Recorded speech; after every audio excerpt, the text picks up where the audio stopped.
Ternyata suami saya berbohong. Uang yang saya kirim buat renovasi rumah, dia pakai untuk judi dan mabuk-mabukan. Bu, Ibu janji ya dengerin apa kata dokter. Gak usah banyak pikiran dulu sekarang, Bu. Emangnya Ibu itu mikirin apa sih? Uang. Aku kan selalu kirimin Ibu uang tiap bulan. Dan lagian menantu Ibu, Mas Arman kan sayang banget sama Ibu. Tin. Iya, Bu. Dewi Fortuna lagi sama seorang Arman.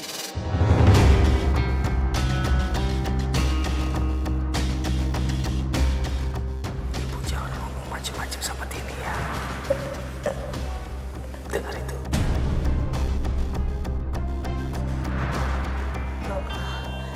Nggak apa-apa. Ibu cuma mau bilang makasih ya. Ibu udah diantarin ke dokter. Iya, Bu, sama-sama. Makanya Ibu harus dengerin apa kata dokter biar cepet sembuh.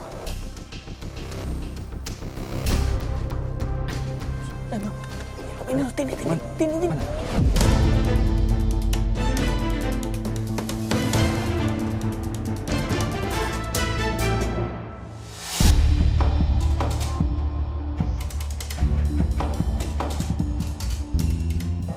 Bu, maaf, Ibu tunggu di sini sebentar ya.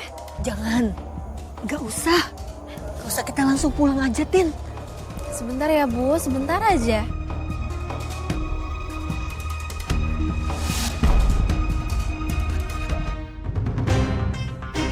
Ada Tini. Mau kemana, Tin? Tadi saya lihat ada Mas Arman di sini. Salah lihat kali. Dari tadi kita sini berdua aja kok ya? Iya. Lagian si Arman itu anaknya alim. Paling dia lagi main tempat Pak RT ya? Lagi ngaji. Lagi ngaji kayaknya. Mungkin nama gabung sama kita mah. Makanya. Ya udah deh, makasih ya. Ya.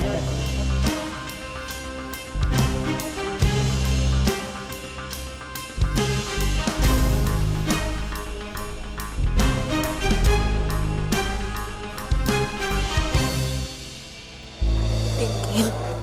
Udah yuk langsung pulang aja. Ya. Ayo. Ya udah ya, Bu. Tapi apakah Mbak berusaha untuk cari tahu lebih dalam lagi? Saya cari tahu sendiri, Mbak. Terutama soal peternakan sapi. Karena pas suami minta uang buat bayar pegawai, saat itulah saya sebenarnya sudah merasa aneh. Lalu apa yang Mbak lakukan? Saya mendatangi tempat peternakan yang dibilang suami saya. Assalamualaikum. Waalaikumsalam, Pak Haji. Tini, kapan pulang? Kemarin, Pak. Pak Haji gimana kabarnya? Sama, sehat. Apa ini kemari? Mau lihat sapi-sapi saya, Pak. Sapi. Emang ada nitipin sapi di sini? Loh, kata suami saya, Mas Arman, sapi yang dia punya dititip semua di sini, Pak. Nggak ada yang boleh nitipin di sini. Sapi semua itu di sini milik saya.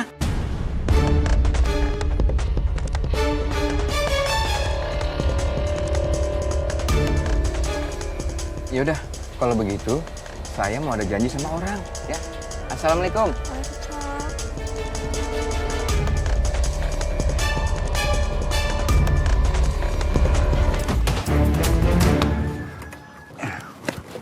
Mau kemana, Mas? Saya? Oh, mau tahu aku mau kemana? Lihat, aku udah rapi begini ya pasti mau kemana lagi? Mau nengokin sapi-sapi kita, sayang. Udahlah, Mas. Gak usah bohongin aku lagi, Mas. Bohongin? Siapa yang bohongin kamu? Asal kamu tahu ya, Mas. Aku barusan dari kandang sapi Haji Jayus, Mas. Gak ada tuh satupun sapi yang kamu titipin di sana, Mas.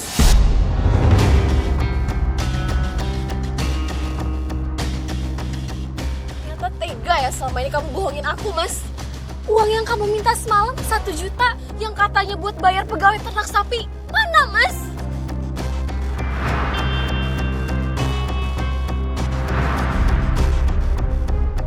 Tiap bulan aku ngirimin kamu uang buat beli sapi. Gak ada tuh satupun. Mana Mas uangnya, Mas? Mas, jawab!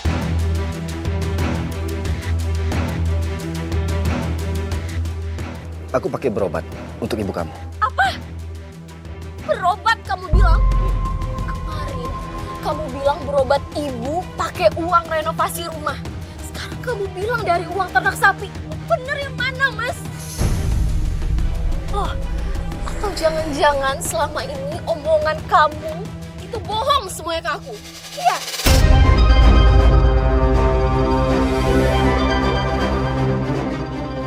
Mas, jawab! Jawab, Mas!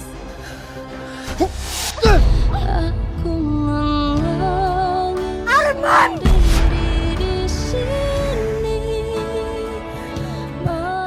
Selama ini, ibu hanya diam melihat perbuatan licik kamu. Tapi kali ini, ibu tidak bisa diam melihat anak ibu. Ini kamu tampar.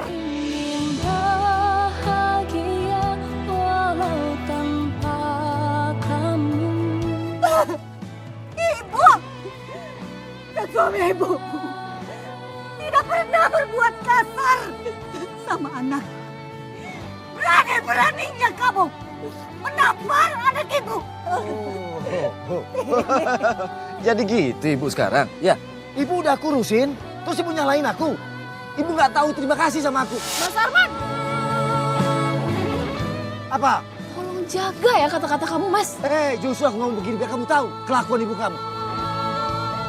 Dengerin. Aku menangis sendiri di sini.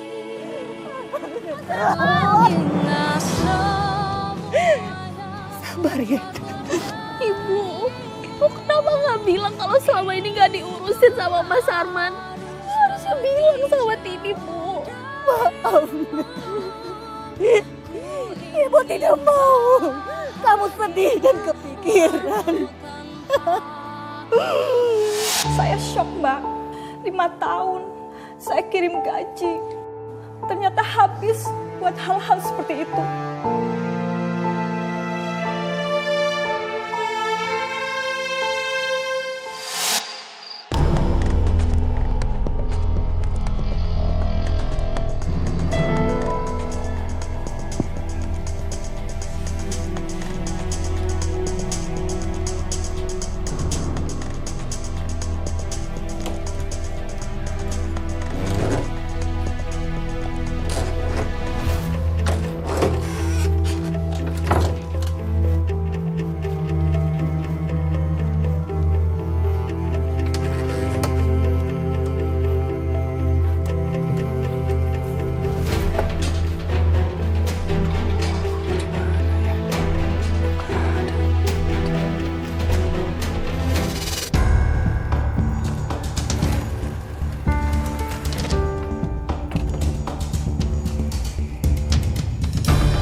Ngapain ngambil perhiasan aku, Mas? Kamu diam, jangan macam-macam ya. Mas, balikin, Mas. Enggak. Mas, Tini. Mas, balikin, Mas. Kalau kamu masih mau hidup ibu kamu, mending kamu jangan macam-macam, ya. Sekarang kamu tidur. Diam, duduk yang manis ya. Jadi suami Mbak berani mencuri perhiasan Mbak secara terang-terangan. Iya, Mbak. Dan yang lebih menyakitkan, saya nggak bisa apa-apa. Karena suami saya mengancam ingin menyakiti ibu saya. Mbak, pada saat itu, apa Mbak nggak terpikir untuk melapor kepada polisi? Kan tindakan yang suami Mbak lakukan itu udah tergolong perbuatan kriminal, Mbak. Saya takut, Mbak. Saya khawatir suami saya nekat. Saya nggak mau terjadi apa-apa sama ibu saya. Habis semua barang dijual sama Mas Arman untuk mabuk dan main judi bola. Mas Arman, mau dibawa kemana, Mas? Mau kejual emang kenapa? Jual? Iya. Enggak, Mas. Mas, ini barang-barang dibeli pakai gaji aku waktu jadi TKW, Mas. Oh, jadi kamu mau ungkit-ungkitan. Mentang-mentang kamu yang cari duit. Tenang aja, Tini, ntar aku gantiin. Enggak, Mas. Enggak, kenapa? Udah minggir-minggir. Minggir. Ini. Keterlaluan kamu. Kalah keterlaluan. Mending ibu urus anaknya biar jadi bini yang bener. Mas Arman jangan dijual, Mas. Pengorbanan saya bekerja di negeri orang menjadi sia-sia. Mbak sabar ya, Mbak, sabar. Saya bisa turut merasakan kekecewaan yang Mbak rasakan. Lalu setelah mengetahui perilaku suami seperti itu, Mbak, apa yang kamu lakukan?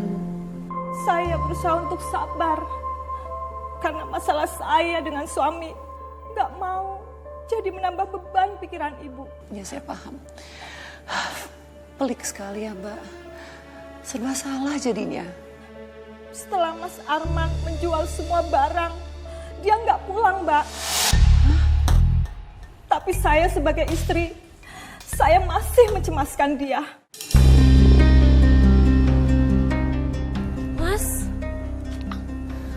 Mas, dari mana Mas nggak pulang-pulang? Bukan urusan kamu, Tini. Udah minggir. Aku mau masuk. Aku kan istri kamu, aku berhak tahu kamu kemana aja, Mas. Kamu dikasih tahu juga percuma. Aku bilang kerja juga kamu gak percaya ya kan?